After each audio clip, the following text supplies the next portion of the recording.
मेरे प्यारे विद्यार्थियों, सर्किल पॉइंट यूट्यूब चैनल पर आप सबों का स्वागत है।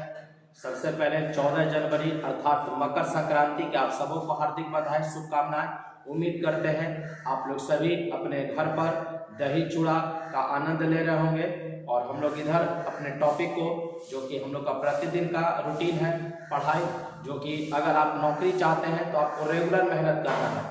धीरे धीरे ही करें लेकिन रेगुलर मेहनत करें। कहा गया है कि एक दिन काम करने से कुछ नहीं होता, लेकिन लगातार काम करने से एक दिन सफलता जरूर मिलती है। आप एक दिन बहुत ज़्यादा काम कर लें, हो सकता है उसका रिजल्ट कुछ मिले या ना मिले, लेकिन आप लगातार जब काम करते हैं तो आपको रिजल्ट मिलना एकदम अनिवार्य है।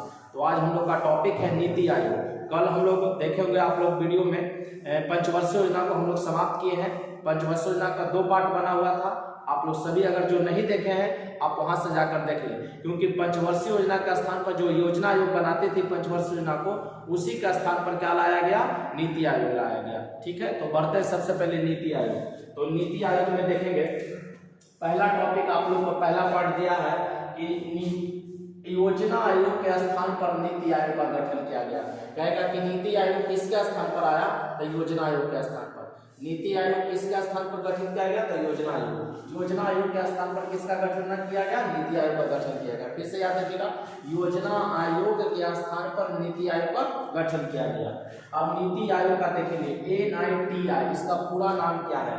National institution for transforming India. ध्यान दीजिएगा, नीति आयोग का पूरा नाम, N से नेशनल, I से इंस्टीट्यूशन, फॉर, T से ट्रांसफॉर्मिंग इंडिया, राष्ट्रीय भारत परिवर्तन संस्थान। राष्ट्रीय भारत परिवर्तन संस्थान। ध्यान दीजिएगा, इसका पूरा नाम हो जाएगा national institution for transforming India. पूरा नाम भी पूछ सकता है, हिंदी इसका हो जाएगा राष्ट्रीय भारत परिवर्तन संस्थान। ध्यान दीजिएगा, यह एक गैर संवैधानिक निकाय है। गैर संवैधानिक का अर्थ आपको पिछला दिन भी बताए थे जब पंचवर्षीय योजना चल रहा था। गैर संवैधानिक कहने का अर्थ हुआ कि संविधान में उसके लिए कोई अलग से अनुच्छेद की व्यवस्था नहीं किया गया, वो संविधान में कोई अनुच्छेद भाग उसको नहीं दिया गया है, तो वो गैर संवैधानिक संस्था होती है। तो उसी तरीके से नीति आयोग का चर्चा हमारे संविधान में नहीं है, तो हम इसको क्या बोलेंगे? गैर संवैधानिक संस्था बोलेंगे। ध्यान दीजिएगा, इसका स्थापना पूछेगा कि नीति आयोग का स्थापना कब हुआ? तो 1 जनवरी 2015। नीति आयोग का स्थापना कब हुआ? 1 जनवरी 2015, जो कि हम लोग का 12वीं पंचवर्षीय योजना। ध्यान दीजिएगा, 2012 से 2017 12वीं पंचवर्षीय योजना का जो समय था 2012 से 2017, उसी के बीच में 2015 आता है और 1 जनवरी 2015 को नीति आयोग का गठन कर दिया गया था, स्थापना इसका हो गया था। इसका मुख्यालय नई दिल्ली में। इसका मुख्यालय कहाँ है? नई दिल्ली में। पूछेगा नीति आयोग का मुख्यालय कहाँ है? नई दिल्ली। स्थापना के समय प्रधानमंत्री पूछेगा तो क्या जवाब दीजिएगा? नरेंद्र मोदी। पूछेगा कि जब नीति आयोग का स्थापना हुआ उस समय भारत के प्रधानमंत्री कौन थे? तो नरेंद्र मोदी। और राष्ट्रपति कौन थे? प्रणब मुखर्जी। याद रखिए, पूछेगा कि भारत के राष्ट्रपति कौन थे? प्रणब मुखर्जी। नीति आयोग का स्थापना के समय भारत का प्रधानमंत्री पूछेगा तो क्या जवाब दीजिएगा? प्रणब मुखर्जी। भारत सरकार का मुख्य परामर्शदात्री संस्था। ध्यान दीजिएगा, भारत सरकार का मुख्य परामर्शदात्री संस्था, मतलब भारत सरकार को यह परामर्श देने का काम करता है। भारत सरकार का मुख्य थिंक टैंक है। थिंक टैंक इंग्लिश में जान लीजिएगा। कहेगा कि भारत सरकार का मुख्य थिंक टैंक कौन है? तो नीति आयोग। या कहेगा भारत सरकार का मुख्य परामर्शदात्री संस्था कौन है? तो नीति आयोग। इसके प्रथम उपाध्यक्ष आप याद रखेंगे अरविंद पनगड़िया जी बने थे। पूछेगा कि नीति आयोग के प्रथम उपाध्यक्ष कौन बने थे? अरविंद पनगड़िया। अरविंद पनगड़िया। और इसके प्रथम CEO, मुख्य कार्यकारी अधिकारी। प्रथम CEO मतलब इसी का हिंदी होता है मुख्य कार्यकारी अधिकारी कौन बने थे? अमिताभ कांत बने थे। कौन? अमिताभ कांत। याद रखिएगा, अमिताभ कांत। नोट करके लिख लीजिएगा। उपाध्यक्ष का पूछेगा नियुक्ति कौन करता है? तो भारत के प्रधानमंत्री करते हैं। उपाध्यक्ष की नियुक्ति कौन करते हैं? भारत के प्रधानमंत्री। नीति आयोग का एक बार फिर से आप देख लीजिए, योजना आयोग के स्थान पर नीति आयोग का गठन किया गया। नीति आयोग का पूरा नाम national institution for transforming India, राष्ट्रीय भारत परिवर्तन संस्थान। यह एक गैर संवैधानिक निकाय है। इसका स्थापना 1 जनवरी 2015। एकदम गौर से सुनिए, 1 जनवरी 2015। एग्जाम में कई बार ये पूछा गया और आगे भी पूछा जाएगा। इसका मुख्यालय नई दिल्ली में है। स्थापना के समय प्रधानमंत्री पूछेगा तो नरेंद्र मोदी, राष्ट्रपति पूछेगा तो प्रणब मुखर्जी। भारत सरकार का मुख्य परामर्शदात्री संस्था है। प्रथम उपाध्यक्ष अरविंद पनगड़िया हैं। प्रथम सीईओ अमिताभ कांत है और उपाध्यक्ष की नियुक्ति कौन करते हैं? प्रधानमंत्री करते हैं। तो अब आ जाइएगा, नीति आयोग का जो अध्यक्ष होगा वो भारत के प्रधानमंत्री होंगे। नीति आयोग के पूछेगा अध्यक्ष कौन होते हैं, तो एज ए प्रेजेंट टाइम में नरेंद्र मोदी प्रधानमंत्री हैं, तो नरेंद्र मोदी इसके अध्यक्ष होंगे। और अगला बार मान लीजिए कि कोई और प्रधानमंत्री बनेंगे, 2024 में अगर इलेक्शन होता है तो कोई और बनते हैं, तो वो उस समय के अध्यक्ष कहलाएंगे। ठीक है, जो जिस समय का प्रधानमंत्री होगा वही इसका अध्यक्ष होगा। चलिए, उपाध्यक्ष याद रखेंगे, वर्तमान में उपाध्यक्ष है डॉक्टर सुमन के बेरी। डॉक्टर सुमन के बेरी याद रखेंगे, इसके अभी वर्तमान में उपाध्यक्ष कौन है? डॉक्टर सुमन के बेरी। और वर्तमान में सीईओ कौन है? मुख्य कार्यकारी अधिकारी परमेश्वर अय्यर, दोनों याद रखेंगे। उपाध्यक्ष कौन है?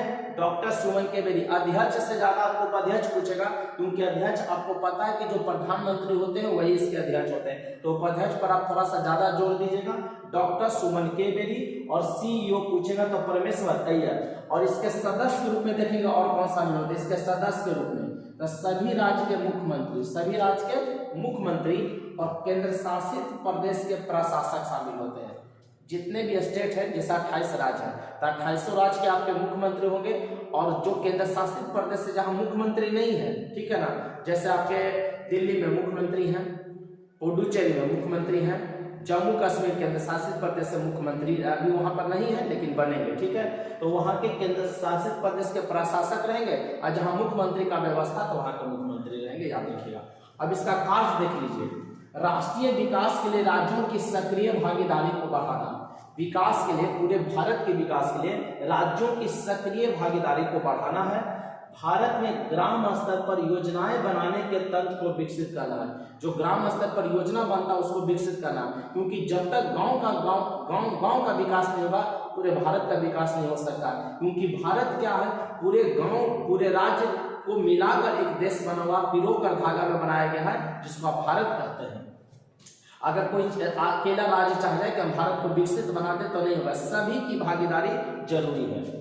चलिए, केंद्र तथा राज्य को राष्ट्रीय और अंतर्राष्ट्रीय मुद्दों पर तकनीकी सलाह देना भी इसका काम है। केंद्र और राज्य दोनों को राष्ट्रीय और अंतर्राष्ट्रीय मुद्दों पर तकनीकी सलाह भी देगा। कौन देगा? तो नीति आयोग देगा।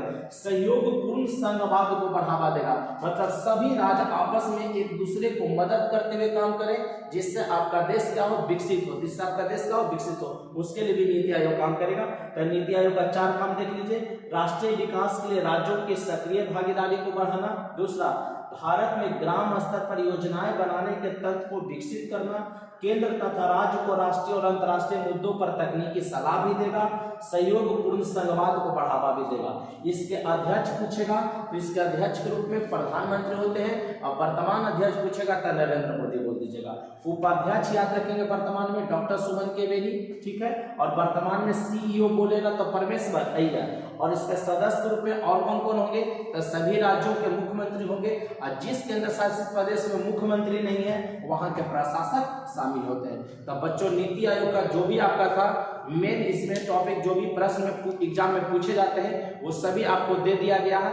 अब क्या करना है आप लोगों को, इसको अच्छी तरीके से आप लोग याद कर लीजिए। आज एक सवाल आप लोगों के लिए रहेगा, जो कि इसका आंसर कमेंट बॉक्स में आप लोगों को देना है कि योजना आयोग का स्थापना कब हुआ था। ध्यान दीजिएगा, सभी बच्चे प्रश्न को सुन ले और इसके उत्तर कमेंट बॉक्स में आप लोग छाप दें। योजना आयोग का स्थापना कब हुआ था?